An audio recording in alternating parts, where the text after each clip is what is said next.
अगदी खरंय. निरंजन वनाच्या ठिकाणी पहारा ठेवतोय, पण या मार्गाने फक्त मला जायचं होतं, तिथं त्यानं अडविलं. मग वीरभद्रानं ज्या गोष्टीसाठी तुम्हाला अडविलं ते कारण मला कळू शकेल का? या मार्गाने जायचं नाही. पण जाणार कुठं, कशासाठी? माझ्या कर्तव्याला मी कुठेही जाईल. कर्तव्य? हो, मला पण कळू दे आपलं असं काय कर्तव्य आहे. माझ्या कर्तव्याशी तुमचा संबंध नाही आहे. जिथं वीरभद्रानं तुमचा मार्ग अडविला म्हणजे तिथं तुमच्या कर्तव्याशी आमचा काहीतरी संबंध येतोय, म्हणून तर वीरभद्रानं अडविले. पण जिथं माझं नावच तुम्हाला जिथं माहिती नव्हतं तिथं माझ्या कर्तव्याशी तुमचा संबंध काय? म्हणूनच मी तुम्हाला विचारते, पूर्ण आता तुमची ओळखी व्हावी, तुमचं कर्तव्य, तुमचं काम, तुमचं कार्य काय हे मला समजावं. त्यातच तुम्ही म्हणालात की कवी नारायणाचा अवतार. मग इथं तर कलियुगाला सुरुवात झालेली आहे. असं असताना कवी नारायणानं अवतार कार्य घेऊन तुम्ही जन्माला यावं, तुमचं निर्मिती व्हावी, हे का, कशासाठी हे तर मला कळायला पाहिजे. म्हणजे मी काय करतोय, एक या कलियुगात धर्माची स्थापना, अधर्माचा फैलाव होऊ नये, धर्माला ओट लागू नये, पतिव्रता स्त्रियांची विटंबना, साधू संतांचा छळ होऊ नये, याच्यासाठी भक्तीचा प्रसार. मच्छिंद्र बोलला योग्य आहे, पण कलियुगाला सुरुवात झालेली आहे. कलियुगात अधर्म वाढतोय, त्याचा फैलाव होऊ नये, गोर गरीब जनतेला त्याचा उपद्रव होऊ नये, देवतत्व देवताची घडी विस्कळीत होऊ नये आणि भक्तीचा प्रसार करण्यासाठी तुमचं कार्य आहे. पण मला एक गोष्ट सांगा, काय देव संपले नाही, देवतत्व शिल्लक आहे. कलियुगाचा अधिपती कोण तर कलिदेव. आणि कलियुगात कुणी काय करावं हे देवतांनी ठरविलेलं आहे. तीन देवतांना आपापसात या कलियुगाचा विस्तार, कलियुगाचा आराखडा, कलियुगाची रचना केलेली आहे. असं असताना मला तरी असं वाटतंय भक्तीचा प्रसार तुम्हाला करावा लागतोय, यातच मला काहीतरी खोट वाटतंय. याचं कारण काय माहितीये, इथं कलियुगात पूर्व नियोजित सारा आहे. पाप पुण्याचा हिसाब करून माणूस जन्माला येतोय.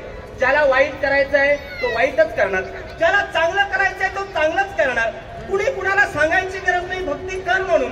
पूर्व कर्मानुसार तो देवताची भक्ती करत असेल, म्हणून तर मला असं वाटतंय यात तुम्ही जर हस्तक्षेप करत असाल तर या कलियुगाची घडी विस्कळीत होणार असं मला वाटतंय. आई तू बोलतेय याचं मला नवल वाटतंय, कारण आता या कलियुगात तुमचं पूर्वनियोजित सारा आहे. मग गोपाल युगाच्या ठिकाणी गोपाल युग संपण्याची वेळ आली, तो वैकुंठीचा नारायण म्हणजे आठवा अवतार गोपाल कृष्ण, त्याला आम्हा नऊ नारायणांना द्वारकेत का बोलविलं आणि या ठिकाणी हे अवतार घ्यायला सुरुवात का केली? याला कारण आहे, तुमचं पूर्वनियोजित होतं. याला कारण आहे, याला कारण आहे. तुझ्या प्रश्नाचं उत्तर आहे.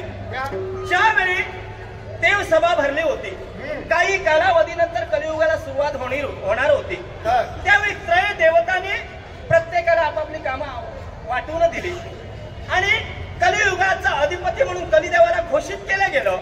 कलियुगात कलिदेवाला अटी मर्यादा नियम घालून दिले, कलियुगाला काही बंधने घालून दिली तीन देवतांनी.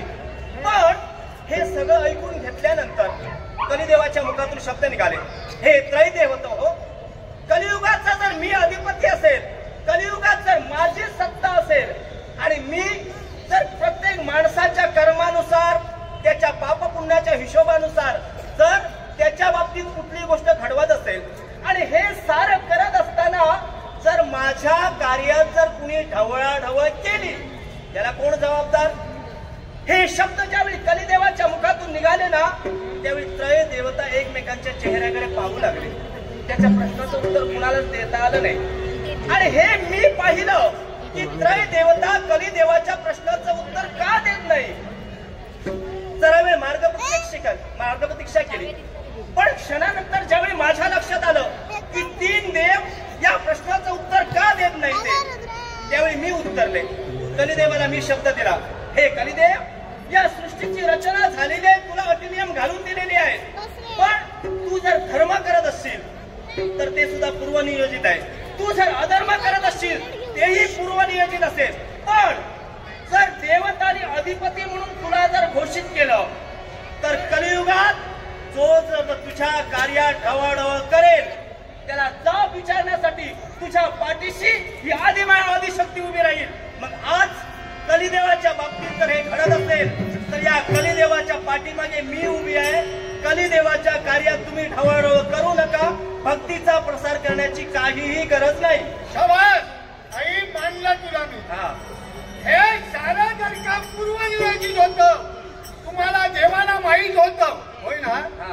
तुम्हाला देवताला माहिती होतं, मग आम्हाला नवनारायणाला हे अवतार घ्यायला ज्यावेळी सांगितलं त्यावेळी तू कुठं होती? याला जबाबदार वैकुंठीचा नारायण. वैकुंठीचा नारायण आणि तुम्ही देव काही वेगळे आहात. याला जबाबदार वैकुंठीचा नारायण. याला कारण काय माहिती आहे? घेतो ना. द्वापार युगात गोपाल कृष्णानं तुम्हाला बोलविलं म्हणजे नवनारायणा बोलविलं. कदाचित या देवतत्वावर त्यांचा विश्वास ढासळला असेल, त्यांच्या मनात संशय आला असेल, शंका निर्माण झाली असेल, म्हणून कदाचित या कलियुगात माणूस भक्ती मार्गापासून ढळेल आणि असं होऊ नये म्हणून कदाचित तुमची निर्मिती झाली असेल. एकच करा, तुम्हाला जर का हे पूर्वनियोजित आहे आणि ते घडवायचं असेल तर प्रत्येक मानवाला सांगा अधोगती करा. आणि मी तर प्रत्येकाला सांगेल देवाला कुणी देव म्हणू नका, तुमच्या मनाला वाटेल ते करा.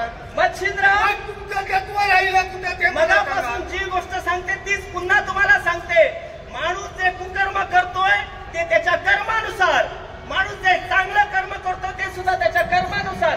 असं असताना जे कलिदेव करतोय ते योग्यच आहे. आणि मला तरी असं वाटतंय त्या कलिदेवाच्या कार्याचा तुम्ही ढवळाढवळ करण्याचा प्रयत्न करायचा. युगाची परंपरा, युगाची घडी ही तुम्हाला देवताला घडवावी लागते. तेच जर का तुम्हाला ज्ञान नसेल तर मला सांगावं लागेल. इतिहासात कितीतरी अशी उदाहरणं आहेत ज्यावेळी तीन देव कुठेतरी कमी ठरले त्यावेळी देवतत्वाची घडी विस्कळीत होऊ नये म्हणून ही आदिमाया आदिशक्ती नाना तऱ्हेने अवतार कार्य धारण करू देवतत्व मी सदैव लक्षात आहे. अगं तिच्या तुम्हाला देवताला तिच्या अनुसारच्या मोठी जन्माला दत्त म्हणून घ्यावा लागला. तिच्या तुमच्या देवतांचा मोठेपणा कुठे राहिला याचा विचार करा. देवताचा मोठेपणा या कलियुगात राहणार, कालही होता, आजही आणि उद्या सुद्धा. पण मला तरी असं वाटतंय तुर्तास तुमची गरज नाही, तुम्ही मार्गस्थ व्हा. मला जगू नका. आणि म्हणूनच नाही देवताला ऐकवणे करा. त्याला मी माझ्या प्रश्नाची उत्तरं घेईन. आणि तुझ्या प्रश्नाची कोण हे मला वाटतं तुलाच माहिती. आणि तुझ्या प्रश्नाचं उत्तर देण्यासाठी जोपर्यंत मी खंबीर उभी आहे त्यापर्यंत मला इथं तीन देवांची आवश्यकता नाही. तू जर मागे जात असेल तर तुला प्रतिकार करून तुला माझा होतोय. त्या आदिमायाला आपण कोण त्याचं भान नाही की प्रतिकाराचा दुर्जय जर का दोन अहंकार तुला झाला तर काय तत्व आहे मला सुद्धा पाहिजे. जर तू माझ्या अहंकाराबद्दल बोलत असेल तर तुझा अहंकार तुझी गुरुबी जिरवण्यासाठी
तुझी योग्यता ओळखतोय.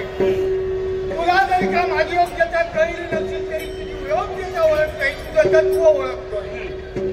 आदिमाया आदिशक्ती माया, त्या मायेनं साऱ्या जगाला व्यापलंय.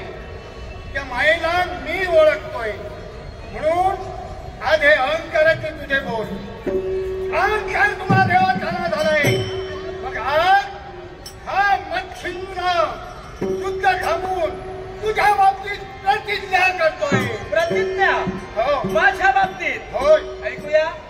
पण आई गर्वाला जर का तू या नाटांची निर्वंशना केली असती तर या मच्छिंद्राचे शब्द आहे एक ना एक करी या पायाला मी माझ्या पायाची नमली नमली नमली म्हणजे धन्यवाद.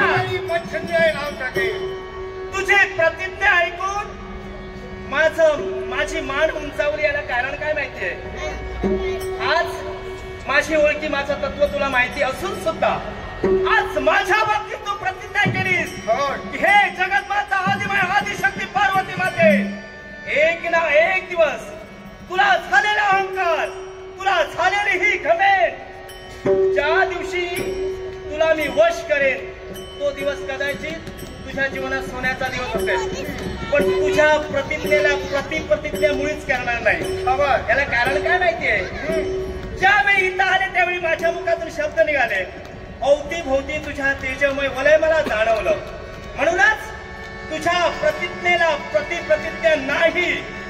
पण एक गोष्ट जाताना सांगून ठेवते ती निराय, ज्या दिवशी तू मला वश करशील, तुझ्या मुठीत तुझ्या तालावर मला नाचविशील, त्या दिवसाची ही पार्वती माता वाट पाहते.